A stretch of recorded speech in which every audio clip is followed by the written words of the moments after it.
Hey everyone, and welcome back to My Lilac Hill. Brittney here, and I was just sitting down at the desk jotting down some goals for the year, and I figured may as well make a video out of it. So that's what we're going to do. I've got a list of some goals and priorities for 2018, and they're really not in any particular order, so we'll just start with the one that I am the most excited about, which is chickens. We are getting chickens. I'm so excited. I was an animal science major in college. I learned a lot about livestock and how to take care of it, so I know what they need. I know how to take care of them, but I've never actually done it. And so I'm really excited to get the chickens and document that journey. Probably going to start here in the next couple weeks. As soon as it's dry enough to build the chicken coop, we're going to be out there building it. So stay tuned for more videos on that process. Another one, if you see me looking off to the side of the screen here, it's because I have a list, because I tend to have squirrel moments on squirrel moments. So I'm trying to stay on track. So I made myself a list. Bear with me. Hopefully I don't get too distracted. Number 2 on my list is expanding my gardening skills. I have been vegetable gardening since 2014, and I still consider myself a newbie. I still really don't know what I'm doing. I just kind of hope and pray that everything works out. Sometimes it does, sometimes it doesn't. And so this year I am going to have the biggest garden I've ever had in my life, and I'm probably crazy for doing it, but I'm hoping to have about a 50 foot by 50 foot garden. My last garden was 25 by 25, so we'll see where it goes. I may even go bigger than that. I don't know. We'll see. But along with that, number 3 is canning and food preservation, dehydrating, things like that. Again, I've been doing that since 2014, but having a bigger garden means that I'm going to be doing it on a much bigger scale, and I really want to play around with some fermenting and some different things like that. So that is goal number 3. Goal number 4 is learning more about holistic living and medicinal herbs, growing them and using them.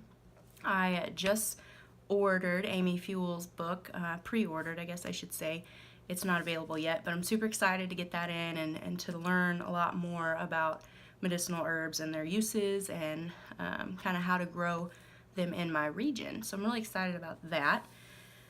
I don't currently take any prescriptions, and I'd really like to keep it that way, and so I'm hoping that by using more holistic and natural remedies, I will be able to take care of like colds and flus and things like that without going to over-the-counter drugs or antibiotics or things like that. Number 5 kind of goes along with number 4.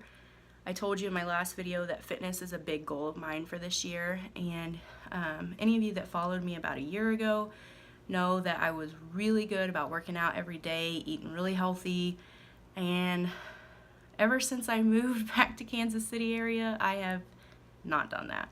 And so I really just want to get back to where I used to be. I felt a lot better, I slept better, my mood was better, and so I just want to get back to being healthy and being in shape again.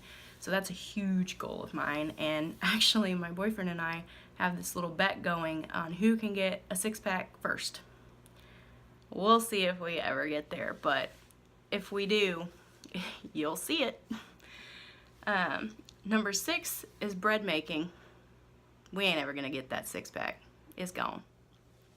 But the last couple weeks I've been working with Patti Alderman over at Alderman Farms, her dehydrated sourdough starter, and it's got me really excited about different bread making techniques, and I've learned a lot just in the few loaves, or batches rather, that I've made. So bread making is definitely a goal of mine, and experimenting with different techniques, different starters, things like that.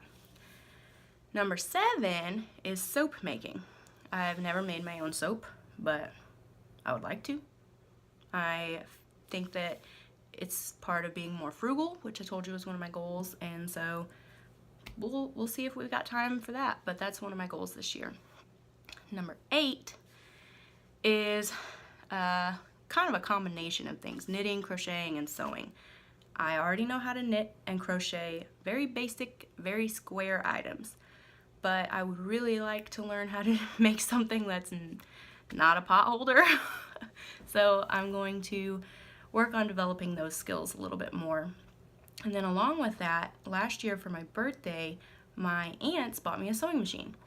And I really haven't had much time to figure out how to use it. I have no idea what I'm doing with sewing, so I'm sure those videos are going to be fun. But that's a goal of mine. I really want to try and teach myself how to sew, at the very least, to give things away to friends and family, because they're not going to hate it for being a wreck.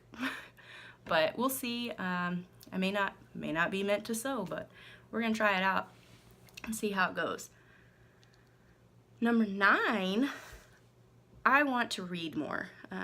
Reading is really a way that I relax, and I haven't really done a lot of it since college. I feel like I got kind of burnt out when I was in college, and I want to get back into it. And so I've been reading a lot of homestead related books, and if you guys have any suggestions on some homestead related books that you think that I should read, please leave them in the comments below or email me. I would love to check it out. May even do a video about it, who knows. Number 10. This is going to be the hardest one, folks. Being frugal. It probably should be goal number 1, really should. But being frugal means taking this homesteading thing one step at a time. So instead of getting the chickens and the ducks and the bees and the goats and the pigs and the cows and a million dogs like I would love to have, we're starting with chickens. We're going to take it slow and steady. Every homesteader that I've talked to has said that the biggest piece of advice that they have for me is to take it slow and to not get in over my head. So I'm going to try my best to take it slow and not get too excited and end up in a situation where I'm overwhelmed. So being frugal is a huge goal. Taking it slow and easy, another huge goal.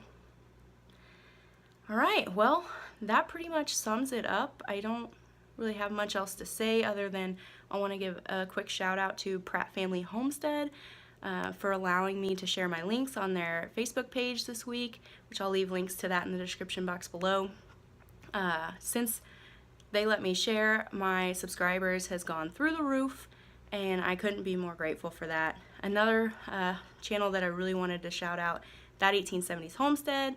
Todd and Rachel gave me a shout out on Instagram, and I have a huge number of followers now that I was not expecting. And I just wanted to say that I'm truly, gratefully thankful. Grateful, thankful, truly thankful. From the bottom of my heart, thank you. I couldn't be more blessed to be so welcomed into this community, and I'm so excited to be a part of it. And I can't wait to get more videos out there, and who knows, maybe I'll even edit a video one of these days. But until then, I'm just putting them together and putting them out there. This is real life, this is who we are, and this is what we're doing. So until next time, guys, have a nice day.